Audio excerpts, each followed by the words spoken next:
trash, junk, waste. Every consumer makes it, some more than others. The city of San Francisco alone produces 350 truckloads of trash every day. However, not everything makes it to the landfill. A small offshoot of dropped-off junk is recycled in some truly extraordinary ways. But first, we should become familiar with the concept of a transfer station. Some people know what a transfer station is, some people don't. It means essentially that you're trying to get a more efficient way to get the garbage a distance from the city.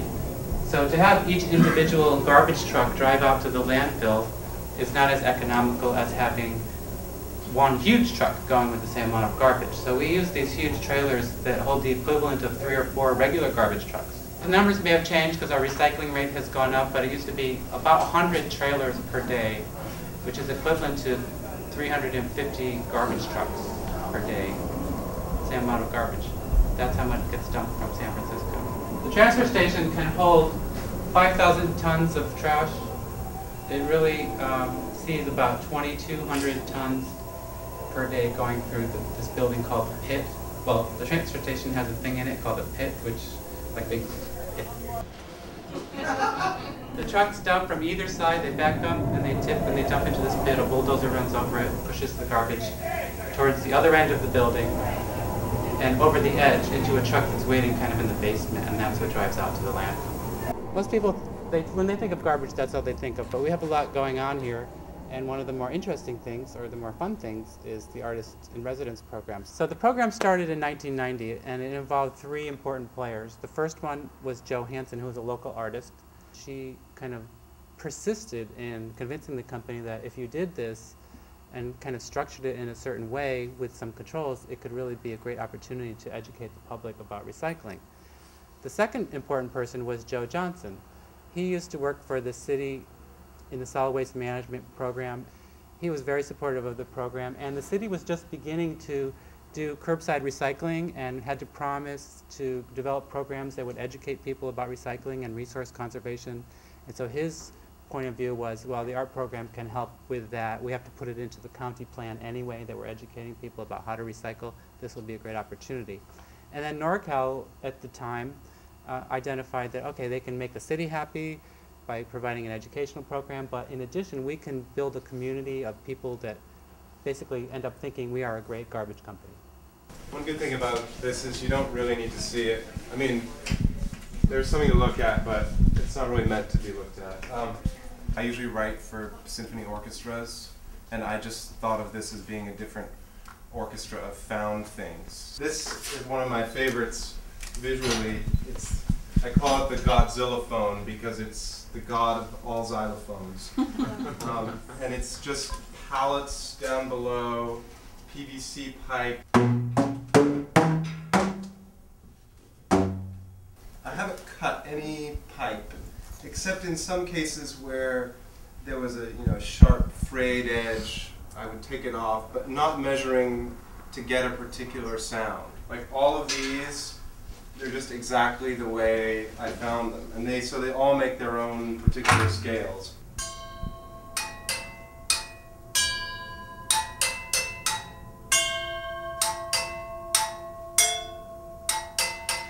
It's just so wonderful. I mean, these 3 very distinct pitches, and then I have this bass pipe.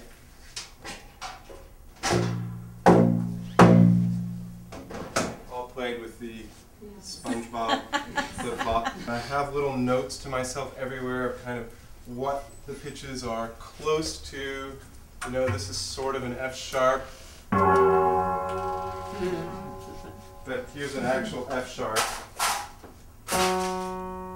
These again are just pipes that I found exactly like this. I arranged them, but otherwise.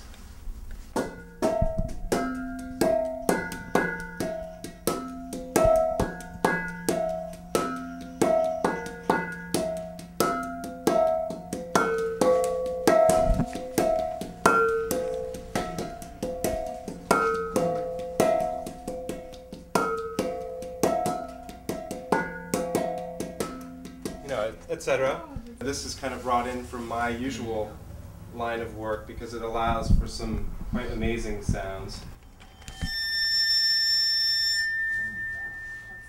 Wow. What were you pulling out again? That's just some kind of urn.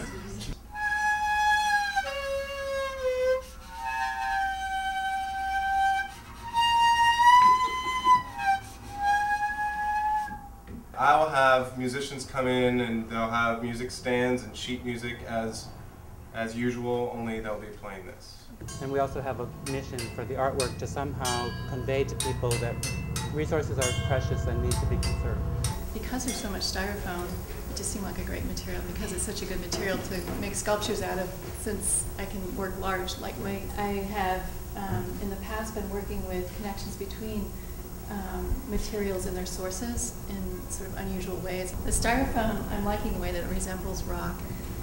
I'm taking the styrofoam and using primarily sealants to coat the surface, so things such as silicone caulking and acrylic and latex caulking, but silicone as much as I can, and it's amazing how much of the stuff gets thrown out here. I find tubes that are unopened, many of them, unopened tubes.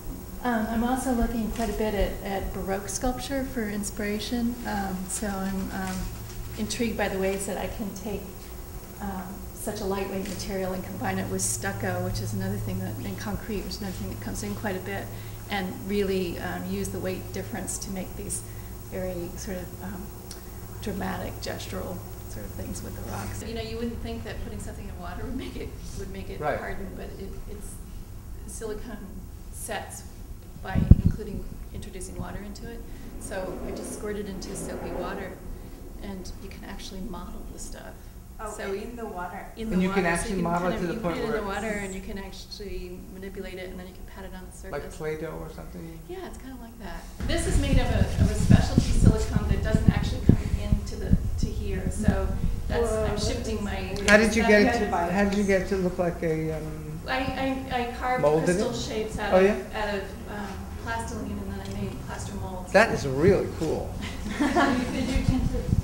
Some of the things that I get here are more of the metallic sort of. So you can. And that's, what kind of paint is that? That's not paint; it's all caulk. It's all cool. Yeah, and so I can get kind of a quartz-like look. It's so cool. You know, yeah, it's fun. It's tricking people is always a little fun. Yeah, it's lovely. Another major thing we have here, and a lot of times people are coming on the tour just to see the sculpture garden, because this garden was created in 1993 by one of our artists at the time. Her name was Susan Steinman Leibowitz. She actually had approached the company saying, I would like a tiny piece of land. I want to do some outdoor art. Can you give me a piece of land to use for if I get the residency? And they offered her the residency, and then she expected to get like a piece of land like 10 feet square, 10 by 10. And when she arrived, they said, well, we have this 3-acre parcel on top of the hill. Can you do something with that? And she said she went home and hid under the covers for a day. And then she came back and said, sure, no problem.